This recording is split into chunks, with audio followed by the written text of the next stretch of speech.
leaving all the time in the world for the things you actually want to do. No offense, Jim. Get a new Dell AI PC at dell.com/AI-PC. How those ahead stay ahead. What's that sound? That's the sound of Downy Unstoppable scent beads going into your washing machine and giving your clothes freshness that lasts all day long. There it is again.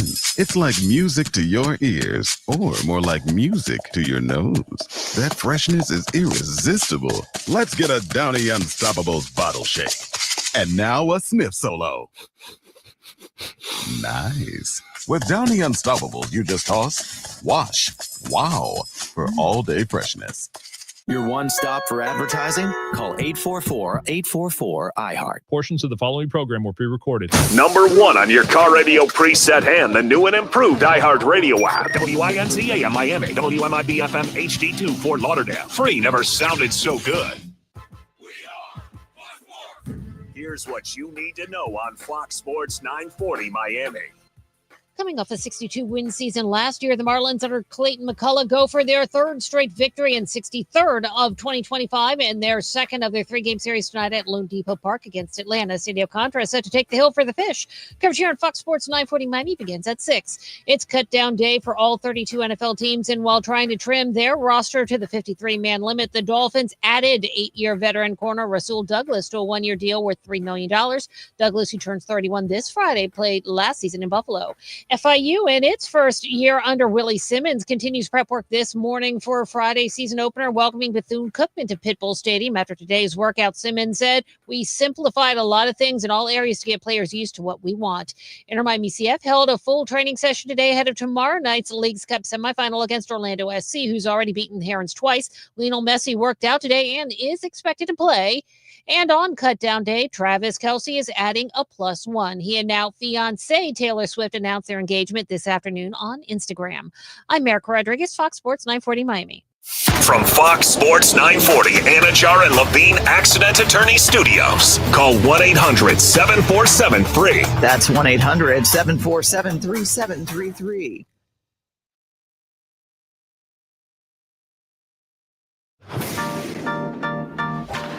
He might have hit one out of the ballpark there. Out to right and deep. Second deck. He squared the bunt 2 pitches ago. And Kyle Stowers rips number 16 into the seats. Tied at 1, bottom 2. Miami Marlins baseball is on deck. Pitch to Connor Norby. He drills out to right center and deep. Frelick back. Track wall. It is gone. Connor Norby. He's getting right. 1-1 pitch. That one hammered out to left center field and deep. Martian Rojas back. They're looking up, and it's gone. Wag attack. A 2-run homer. Marlins on deck. Brought to you by ADT, the official smart security partner of the Miami Marlins, and Norwegian Cruise Line. Experience more at sea. Let's head out to the ballpark. Here's your host, Steven Strong. Very nice job, Ahmed. Welcome. We're live from Lone Depot Park here in beautiful Paradise, Miami, Florida, on a Tuesday night. You're listening to Miami Marlins baseball on the radio. It's Fox Sports 940 Miami, game 132 of 162. Folks, we got 31 games left, and the Marlins are searching for their third win in a row for the first time since August 3rd. Remember, they swept the Yanks out of the 305. And oh, by the way, can I add, with a victory tonight, the Fish would surpass their win total from last year. 62 in 100 in 2024. Again, a win today would not only surpass it, but they are well on their way of breaking that 62 wins from last year. It's game 2. We're pumped to bring it to you. The middle game of this 3-game NL East set between the 59 and 72 Atlanta Braves and your 62 and 69 Miami Marlins. Hurston Waldrep, he is off to a red-hot start. 2 earned runs over 24 2/3 innings pitched. He faced the Marlins in the beginning of August. Miami will see him again here tonight. And Sandy Alcantara, fresh off 7 frames, 9 punch-outs, and a victory last week over St. Louis. He'll make his 26th start of 2025. We will get going at 6:40 right here on the Marlins Radio Network. Hi, everyone. Thanks for making Marlins on Deck a part of your Tuesday night with Jack McMullen and Gabby Sanchez. I'm Steven Strom. We got a wonderful show for you ahead. We're going the distance, and we always thank you for your participation. Got some good sound last night from Clayton McCullough I do want to share. Griffin Conine, who we have not seen since April 19th, he is rehabbing, and he's getting close, folks. He sits down with Jack McMullen in segment 2. We'll get you ahead of the count with Waldrip and Sandy. Jack and Gabby will jump in for some headlines. Plus, I got some sound I want to react to, want them to react to as well. Our Expo question at Marlins Radio and Steve's guarantee to victory. So look, this homestand in general, it's not how you start, it's how you finish. And the starts of the homestand wasn't good. The couple of games against St. Louis, there was errors, there was sloppiness. The starting pitching wasn't to what we have seen. There was a standard here. I mean, there just was. After the Marlins swept the Yankees and got back to 500, we all were thinking the same thing. Wild card. Let's go. Here we go. We're a couple of games out. All of a sudden, the Marlins started to struggle. Miami has figured it out the last couple of days due to the starting pitching. And we asked Clayton McCullough yesterday what it has been like, how it's looked the last couple of days, and just the overall standard and getting back to it over these last few against the Toronto Blue Jays and last night against the Atlanta Braves. It started with the starting pitching. I think what Yuri and Cabby have done the last couple of nights, what Sandy did, a few days ago, going really, deep into a game. So I think we've gotten really high quality pitching, and those that have been asked to come out of the pen have, they've been a real strength, I think, of ours the entire year, and we've just handled our chances defensively, much cleaner. Most of it was of the routine variety tonight. The Cabby was so good, but you got to make the plays behind him. I thought Gus had some really good blocks and able to control the ball tonight behind the plate. And so that part of the game, the pitching, the defense, that gives you a chance every single night, because you run into good starters in this league. You run into stretches where offensively maybe things aren't clicking, and you got to find a way to win games like this. And so I think that's and will continue to be the backbone of our kind of identity here, is pitching at a high level and playing quality defense, and offensively being opportunistic and running quality at bat. So yeah, it feels good to play what feels like now 2, 3, 4 games in a row that are more, I think, what we expect of ourselves. All right, so that was Marlins manager Clayton McCullough, and I thought there was a lot of good stuff there. First of all, that is the identity, and to find one with a young team is hard, and the Marlins have found it even with guys in and out of the lineup. Of course, they don't have Kyle Stowers. They don't have a couple like Connor Norby's trying to come back. But all in all, 2025, the identity has been starting pitching. Marlins have won 2 of their last 3. Why? Because of the starting pitchers. And here they are the last couple of nights. Jansen Junk, 5 2/3, 6 hits, 3 runs. Yuri Perez, 6 innings, 3 hits, 2 runs. And then yesterday, Edward Cabrera, 7 innings of 1 hit ball. So if you go back to Saturday, the Marlins starters have combined for 18 2/3, and they're pitching to a 2.41 ERA. The clean defense, that was another talking point in that St. Louis series with Augustine and the wild pitches. How about the Marlins the last couple of nights? No errors. They played clean baseball. I know it's only been 3, but there is a recipe here. And it's not that complicated.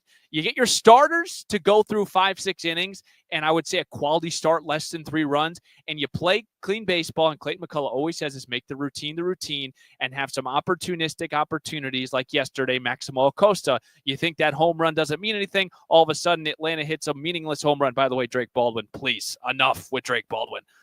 What is he in this? Drake Baldwin, by the way, 9 games against Miami, hitting 400 with 4 home runs and 16 RBIs. Enough. So the bottom line here is the Marlins have to get back to what they were doing when they were winning, which is starting pitching, which is playing clean defense, and which is opportunistic hitting. We shall see if they can continue that in this middle game as they try to go for 3 in a row. One guy that I cannot wait to see back, and I'm saying it, he's coming back, Griffin Conine. We thought he was out for the season. You thought wrong. Coming up next, Jack McMullen will chat with Griffin Conine, talk about the rehab process and what's next for Griff on the Marlins Radio Network. ADT is there's nobody catching him on the American League side. 1-1. That one lined up the middle. That is down for a base hit. Marcy around third. He will come in to score, and the Gus Bus does drive him home. Augustine Ramirez with an RBI knock, and that's some breathing room for the fish. 5-3 in the bottom of the second. 0-1 pitch. Acosta hits one well out to left center field. Profar is back. He's looking up, and it's gone. There's the insurance. All this guy does is hit homers. His third major league hit. They've all left the yard, and there's the breathing room we've been clamoring for. It's 2-0 Marlins in the bottom of the 8th because of our guy Maximo. That we've seen 8 outs via the ground ball. First pitch to Troy. He smacks high in the sky, right center. Acuna on the move. He is back, and it short hops off the base of the wall. Otto held, but he's around third. He will score without a throw, and Troy Johnston swaps places with him. It's an RBI double, and in a pitcher's duel, it's the Marlins that strike first. 1-0 Fish in the bottom of the 5th. 3-2. That one hit well, out to left center field and deep. Lucas is back at the track. He leaps up, and it's gone. Power stroke. Javier Sanoja, homer number 5 on the year for him. Little man's got some thump, and the Fish are on the board. 3-1 Toronto in the bottom of the 2nd. Solo homer. He's got 2 of the 3 knocks. 2-1. That one hit well, out to right center field and deep. Varsho is back at the track, at the wall, and it's gone. Maximo again.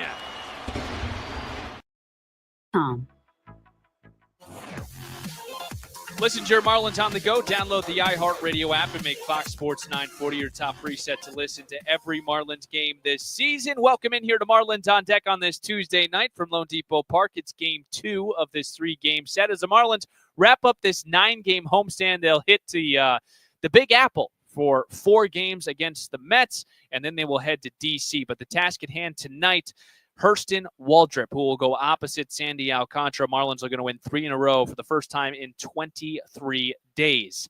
Griffin Conine. We know he's on the 60-day IL after dislocating his left shoulder. We haven't seen him since April 19th. The doctors told us that this guy was out for the season. All of a sudden, he has finished his return-to-play program, and Jack McMullen got a chance to chat with the one, the only, Griffin Conine. Thank you, Stephen. Griffin Conine, long time no chat. Last time we talked to you was in the radio booth for that Yankee game. How do you feel like your radio analyst debut went? I thought it went really well. You know, no gaffes, no stutters. Thought I made some good comments here and there, and just when I could interject. I got a couple of texts about the Paul O'Neill Seinfeld shout, so people love that Griffin Conine is a Seinfeld fan. Did we see that you are finalizing your return-to-play program right now? What does that mean? We were told it was season-ending. It sounds like not the case right now. How has the rehab process gone for you? Yeah, it's gone really well. It's looking like that's not the case right now. You know, I don't know how long I'll get back on the field for, but in my mind, that's a sure. I don't want to say sure thing, but it looks really good. And even if that's, 2, 3, even if it's for the last home series, I'd consider that a win. So we'll know more, and the next week will be big as I start ramping up hitting further. But we're getting close, which is cool. How bad did you want to nix that season-ending injury type name to it? Like, how badly did you want to get back on the field? Yeah, I mean, when I first heard that, obviously it was really tough to hear. In my mind, I've never had a major injury, but I didn't think it would be one that would keep me out for that long. But obviously, shoulder stuff is tedious, tough to come back from. But in my head, I wasn't thinking of beating that timeline. I was kind of just like, it is what it is. I still want to get back as quick as I can, but more in the sense that when the offseason came, I wanted to be ready to fully get back to training. And then, as the months progressed, things were going faster. Strength came back quicker than I think anticipated. Range of motion came back quicker, and then we got on the phone with the doctor about a month ago, and we were still weeks away from hitting at that point, and he basically said, like, I don't see any reason why you can't start ramping up swinging 2 hands right away. So we started doing that, and everything's felt great. What do you think that's a testament to about you? I think it's a combination. The training staff's awesome. Mike Chamberlain, rehab guy, his first year in the major leagues doing it, and he crushes it, man. He keeps me on track. He's busy as hell. Obviously, trying to get guys back on the field. But him and LJ and the whole training staff staying on top of me, and obviously, me staying on top of lifts and the tedious grind of rehab. It's definitely days get long sometimes, but I think just like that goal of getting back to the field as quick as possible. Griffin Conine, last one for you. Without divulging state secrets and classified information throughout the rehab, what are the loose next steps for you? Next steps for sure are machine BP. That's a big one. We haven't got there yet. Been doing arm. The last 3 days have been kind of like a deload where no swings have been taken, just to see how the body responds. We ramped up pretty quick, and they said there was days like this built in where he expected that the body was kind of going to tell us at some point, whether it's soreness or whatever, to take a few days. That's what we've done, and I think it was a perfect time for it. Now we got the road trip coming up. I'll be on it, and hopefully, getting the machine work, getting to traject lives when we get back, and then live BP, and then from then on, it should be pretty quick. Griffin Conine, keep crushing rehab, man. Appreciate it. Thank you. All right, Steven. All right, excellent stuff right there. Jack McMullen getting the scoop on Griffin Conine. Next thing for him, the machine BP. I'm going to throw something out there for you. As I look at this schedule, and we'll see when it happens, I'll put on my doctor. What do you get? You get a degree, or I was going to say put on my doctor cap, but they don't wear caps. But I'm going to put Dr. Strom here on the radio. What if Griffin Conine comes back on that 3-city leg when we're in Colorado, where he debuted? I'm going to throw that out there. Griffin Conine this year, again, in a very small sample size, 281, a home run, 7 RBIs, 18 for 64. It was just awesome to watch him with this Marlins team. Are we kidding me with the fire alarm? We got the fire alarm going on at Lone Depot Park. We're going to break here. I hopefully will come back with ahead of the count, Hurston Waldrip and Sandy Alcantara. And I can confirm Eric Wagman's not taking BP. So this is something that could be serious. We'll break. We're back in 2 on the Marlins Radio Network. Ball games. 2-1 pitch. Augustine hits one high in the air, out to left and deep. That is monster bound and gone. That went over the monster and over the El Tiante Hart. Augustine Ramirez with a monster blast. It's homer number 18 on the year. The second homer for the Fish. It's 7-2. Red Sox in the top of the 7th. 1-1. Wagaman drills out to left center field and deep. That is monster bound, and it's gone. Wag attack over the monster. Eric Wagaman smashes a ball. Perfect no more for Crochet. He went 7 up, 7 down on cruise control, but Wagaman caught up to the heater. The 9th home run that Crochet has allowed on the four-seamer this year, 111 miles an hour off the bat, and that opens scoring. It's 1-0 Fish in the top of the 3rd. Pitch that I could hit. Pitch again. That one past the dive of the third baseman Bregman into left for a base hit. That brings in X, and Liam Hicks waits out Whitlock. He shoots an RBI single the other way, and it's a 1-run game. The tying run in scoring position with 2 men gone at the top of the 8th. It's 3-2 Boston. 0-1 pitch. That one hit well out to right center field. Rafaela on the move. Back to the track. At the wall. And it's gone to tie the game. That ball just kept on carrying. Dane Myers with a leadoff solo shot to right center into the Boston bullpen. Knots this game at 3. Anthony Bender is ready in the Marlins pen. Marcy drills the ball out to right. Down the line. By C-Store for details. Hey, this is Eric Wagman, and you're listening to Marlins on Deck with Steven Strom on the Marlins Radio Network. Thanks, Eric. Wags hitting 6 today and DHing. Back here at Lone Depot Park, Steven Strom. Hello, everyone. Happy Tuesday. Marlins looking to make it 3 in a row and take this series against the Atlanta Braves. I called it a revenge series after Atlanta took 4 out of 5 when we played there in hot Atlanta. Gabby Sanchez, Jack McMullen, they'll join me in the next segment. Let's get you ahead of the count. We'll start here with Hurston Waldrop, 23-year-old right-hander from the University of Florida. He has come out of the gates hot.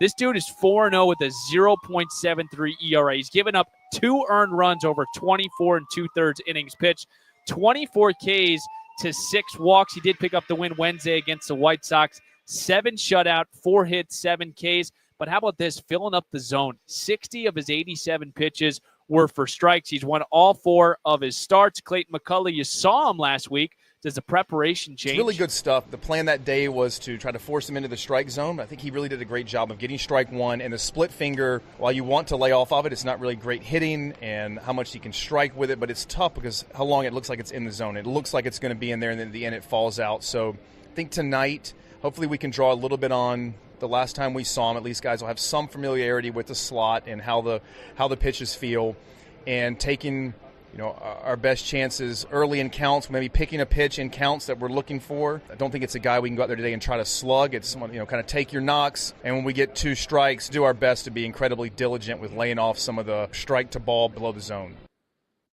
That was Clayton McCullough, Marlins manager, and Waldrop was excellent against Miami back on August 10th, allowed 1 run on 4 hits, 6 innings, generated 12 whiffs. Waldrop will go opposite Sandy Alcantara, 29-year-old right-hander who will make his 26th start of the season, and third against Atlanta. 7-11, a 6.05 ERA, 134 innings pitched, 106 punch-outs to 49 walks. Sandy captured a win over the Cardinals on Wednesday, allowed 2 runs, 1 of them earned on 5 hits, 9 Ks. That was an electric call from Jack McMullen at the end of that 7th inning. 20 swinging strikes on a season-high 114 pitches. Clayton McCullough, Sandy, season high, 114 pitches. Does it change anything going into this one here tonight? Sandy's going to have plenty of pitches to go deep into this game. Will it be 114 again? I don't know if it'll be that many. I told him, hey, you can go 8 innings on 100. I think we look at the pitch counts with all of our starters, somewhat a little bit of a rolling. How much rest have they had between outings? What was the stress level like, in the previous start? To just inform us a little bit going into a day if we want to potentially adjust those.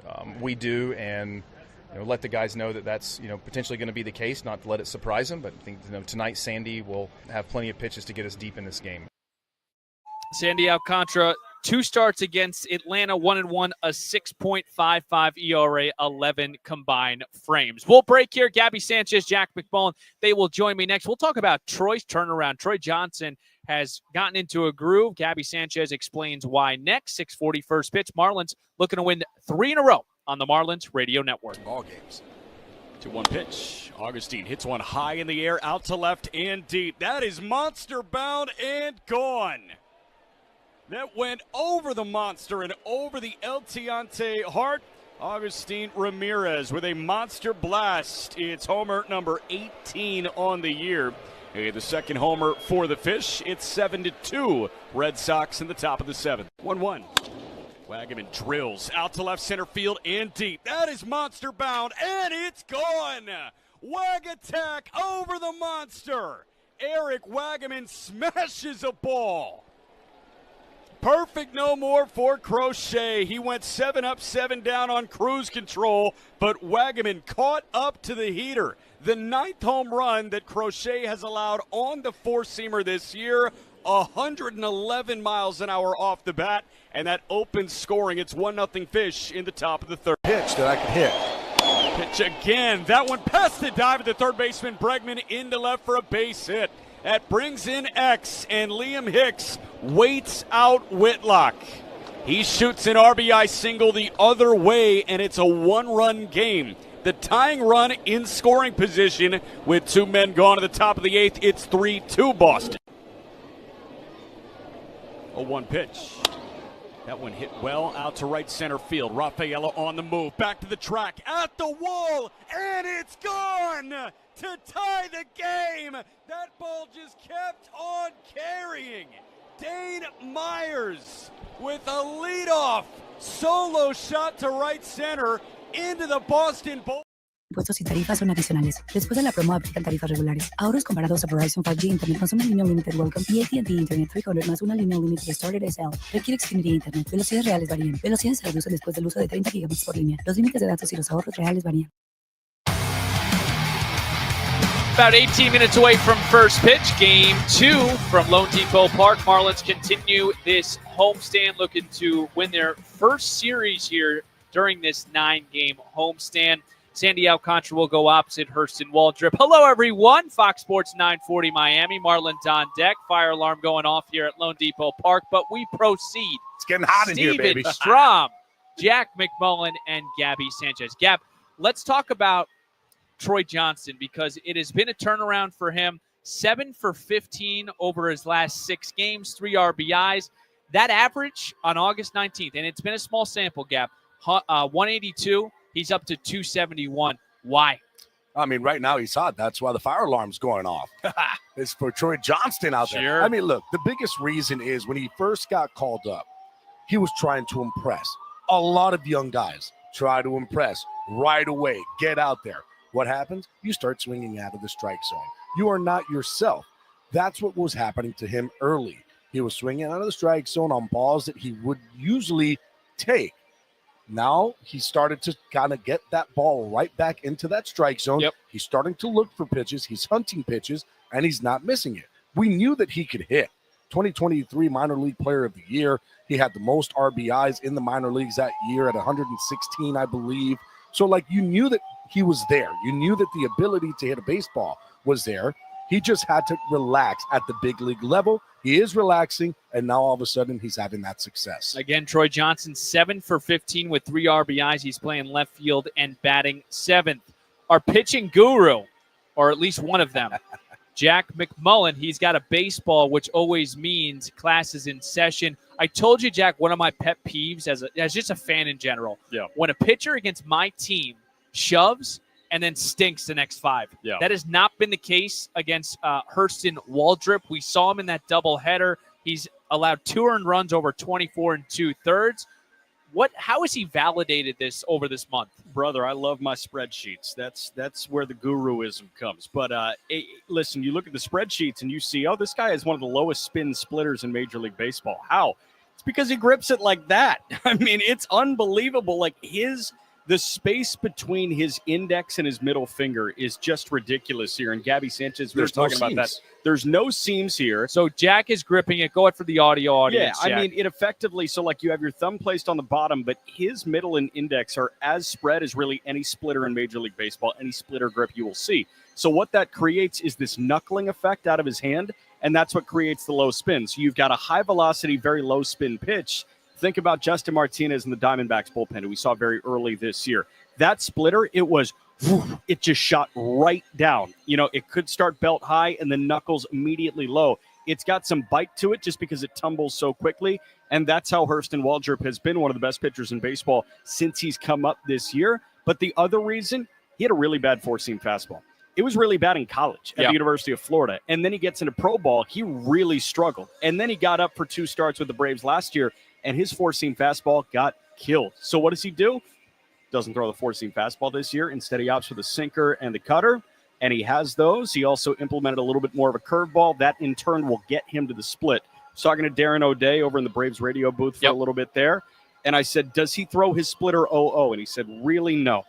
It's all about getting to 1 strike and 2 strike counts, and then if he can bridge the gap to his splitter, he's going to punch you out, and that's what Hurston Waldrop has done. And he did it against the Marlins on August 10th, allowed 1 run on 4 hits over 6 innings. Let's play this sound, Ahmed. Bring it up on StreamYard. Gabby, I want you to listen to this because it plays into what O'Day told Jack about getting ahead. Here's what Clayton McCullough had to say, what he feels like his team needs to do second time around. It's really good stuff. The plan that day was to try to force him into the strike zone. I think he really did a great job of getting strike 1. And the split finger, while you want to lay off of it, it's not really great hitting and how much he can strike with it. But it's tough because how long it looks like it's in the zone. It looks like it's going to be in there, and then at the end it falls out. So I think tonight, hopefully we can draw a little bit on the last time we saw him. At least guys will have some familiarity with the slot and how the pitches feel, and taking our best chances early in counts, maybe picking a pitch in counts that we're looking for. I don't think it's a guy we can go out there today and try to slug. It's someone, kind of take your knocks, and when we get 2 strikes, do our best to be incredibly diligent with laying off some of the strike to ball below the zone. So, Gabby, are we going to see more first pitch swings from our guys tonight? I think what you're going to see is having guys elevate, right? Like, I'm going to look up in the zone, because if you do throw a split finger and it's up in the zone, that's good hitting. It's not going to move as much. If I'm looking down in the zone, maybe chasing that sinker, chasing that curveball, he's going to get me with that splitter. It's going to happen, right? But if he's throwing a lot of cutters, which is usually what he does, he'll go to that cutter up in the zone. That's the pitch that I want to chase. I don't want to chase that split finger. I don't want to look down. I think that you will see a little bit more aggression early on in the count from Marlin hitters, because the thought process is he's going to give you something to hit early in the count. You do not want to fall behind. because then you have to deal with that nasty split. Very good, gentlemen. Gabby and Jack have your call in 13 minutes. We'll break Expo question Steve's guarantee. Gabby gave me a good one. I got a good one based on the analysis from Jack and Gabby. You don't want to miss it. We're back in 2 on the Marlins Radio Network. No, there's nobody catching him on the American League side. 1-1. That one lined up the middle. That is down for a base hit. Marcy around third. He will come in to score, and the Gus Bus does drive him home. Augustine Ramirez with an RBI knock, and that's some breathing room for the Fish. 5-3 in the bottom of the second. 0-1 pitch. Acosta hits one well out to left center field. Profar is back. He's looking up, and it's gone. There's the insurance. All this guy does is hit homers. His third major league hit. They've all left the yard. And there's the breathing room we've been clamoring for. It's 2-0 Marlins at the bottom of the 8th because of our guy Maximo. That we've seen 8 outs via the ground ball. First pitch to Troy. He smacks high in the sky, right center. Acuna on the move. He is back, and it short hops off the base of the wall. Otto held, but he's around third. He will score without a throw, and Troy Johnston swaps places with him. It's an RBI double, and in a pitcher's duel, it's the Marlins that strike first. 1-0 Fish in the bottom of the 5th. 3-2. That one hit well out to left center field and deep. Lucas is back at the track. He leaps up, and it's gone. Power stroke. Javier Sanoja. Homer number 5 on the year for him. Little man's got some thump. And the Fish are on the board. 3-1 Toronto in the bottom of the 2nd. Solo homer. He's got 2 of the 3 knocks. 2-1. That one hit well out to right center field and deep. Varsho is back at the track, at the wall, and it's gone. Maximo again. Stream now.